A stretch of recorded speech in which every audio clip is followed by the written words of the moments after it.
So here's a little explanation on the GC from Street Guardian. All you really do is to get recording is power it up.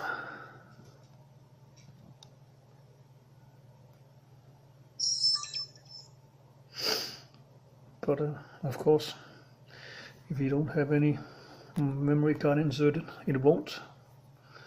So I have some storage for it. So I'm booting up the camera again. It goes straight into recording. You can see the flashing red indicators and the LED getting set off. So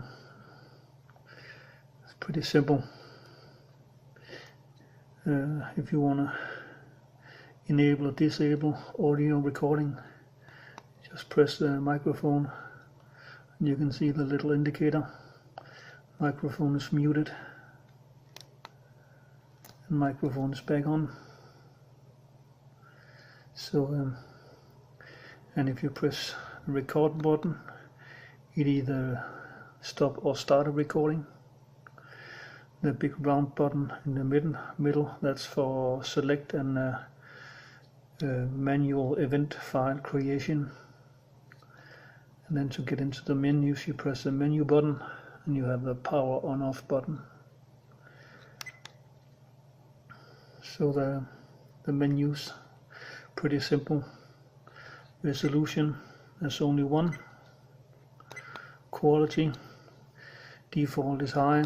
You can choose whatever you like. I recommend high. The loop recording,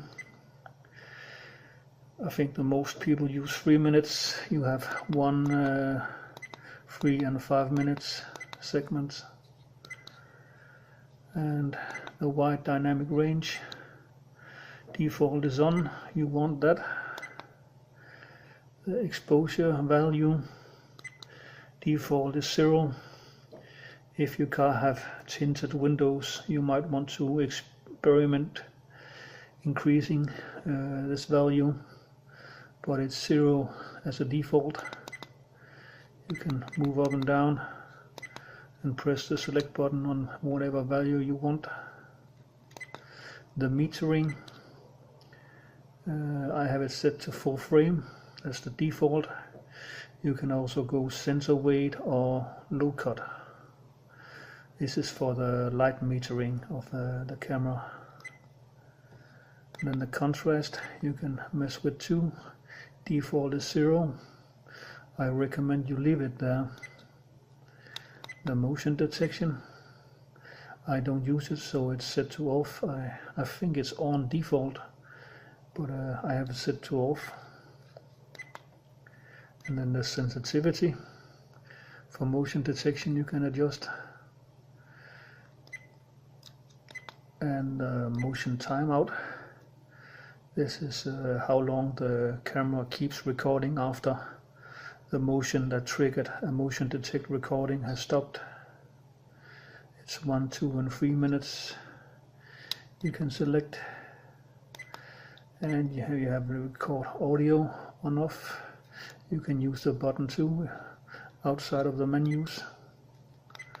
The date stamp, if you want date watermarked onto your footage. And the display logo, that's the Street Guardian logo.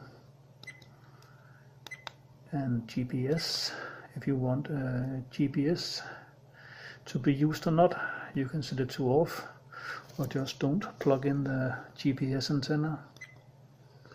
The speed unit, miles per hour, kilometers per hour, or off. The G sensor, I think this comes as on to at a low sensitivity. I don't use any form of parking guard, so I have it set changed to off. The date time, this gets updated if you use the GPS antenna. then it gets updated from the GPS satellites. So all you would want to change in here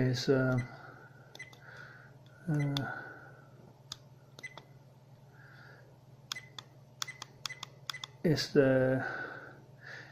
what kind of a sequence you're using. We Danes use day, month and year.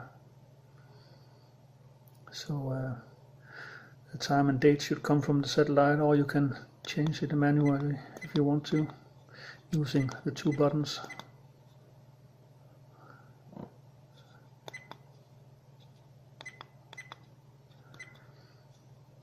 Then the time zone. I'm in Denmark, so I'm GMT +1, at least in the winter time, +2 in the summertime.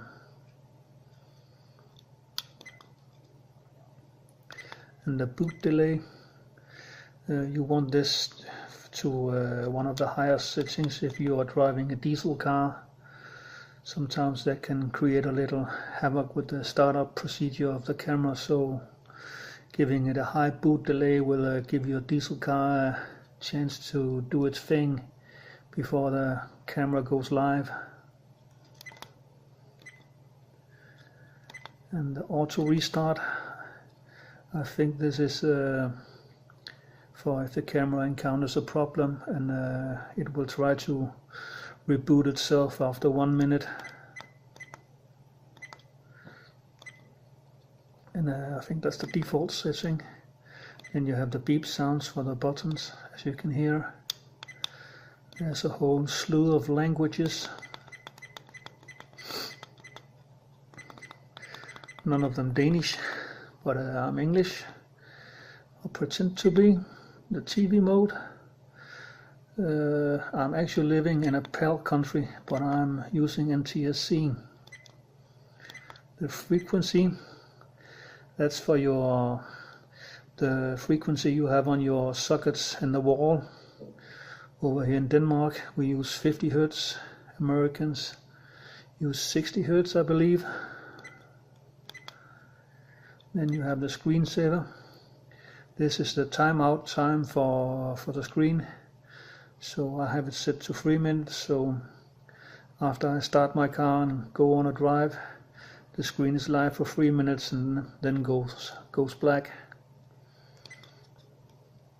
And then you have the format, where you can format a memory card. I don't want to do that, so I'm selecting cancel.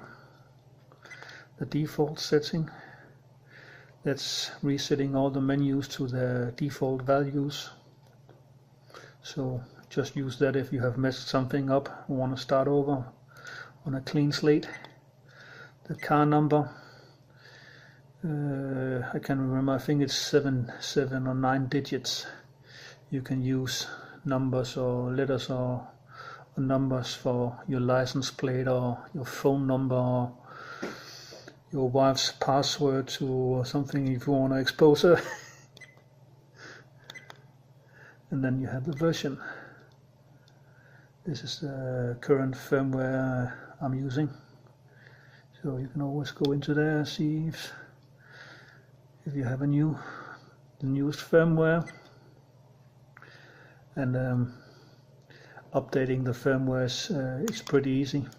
Just take a blank memory card or the one you're using for recording, delete all the files, put the memory file on the memory card and put it in and power on, turn the key in your car and the camera gets power and it detects the new firmware in the memory card and updates itself again. Then there's always a little readme file with the new firmware. You have to reset to default and whatnot to get the update procedure going correctly. And then on the left side you have your memory card and your microphone hole. On your right side you have the reset hardware button. So yeah, it's pretty simple. It's just plug it in and get going. If you don't mind the date or being incorrect or something, you don't even have to do anything except give the camera power.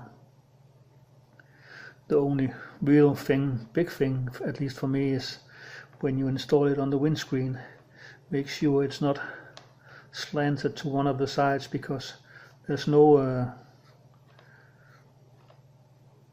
horizontal or vertical adjustment in this type of camera. You only have the vertical adjustment, and you want about a 50-50 split screen at the horizon. Some people adjust it real high because they don't want their dashboard and bonnet of the car in the bottom of the footage, but that can give some problems with the metering.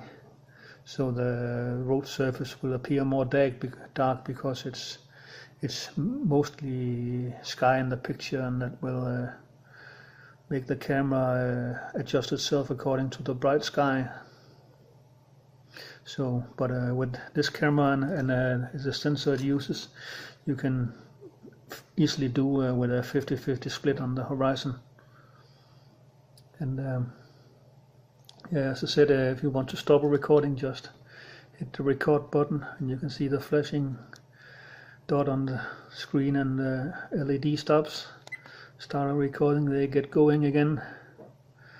And if you want to create a read-only event file, you just press the big event button in the middle, and you get a yellow triangle in the LCD indicating that it's an event recording, protected recording that's being made right now.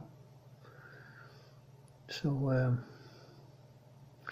and that's I can't remember the way Street Guardian is doing it right now on the camera, but after the event recording times out or stops, it just continue with regular recording, so you are not missing a split second of what goes on in front of your camera.